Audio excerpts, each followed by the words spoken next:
Jagathgiri Gutta police ने motorcycle सारिकीन के एक टोली को गिरफ्तार कर लिया और इनके कब्जे से 22 मोटरसाइकिल बरामद कर ली।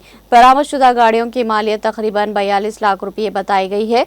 तफसीलात के मुताबिक 24 अगस्त 2025 की शाम नामालूम अफराद ने जगतगिरी गुट्टा हदूद में वाक़े एक शराब खाने के करीब से शिकायत गुजार की मोटरसाइकिल चोरी कर ली। इस शिकायत पर जगतगिरी गुट्टा पुलिस स्टेशन में मुकदमा दर्ज करके तफ्तीश शुरू की गई। पुलिस की जानिब से की जा रही गाड़ियों की तलाशी मुहिम के दौरान एक मुश्तबा मोटरसाइकिल को बगैर नंबर प्लेट के जाते हुए रोका। मुलजिम गोलापल्ली श्रीधर को गिरफ्तार करके पूछताछ की गई तो इसने जुर्म का एतराफ करते हुए बताया कि इसने अपने 3 साथियों के साथ मिलकर मुख्तलिफ इलाकों में मोटरसाइकिलें चोरी की और इनमें से कुछ मोटरसाइकिल शेख नागुरु वली को फरोख्त की गई है, जो इनका खरीदार है।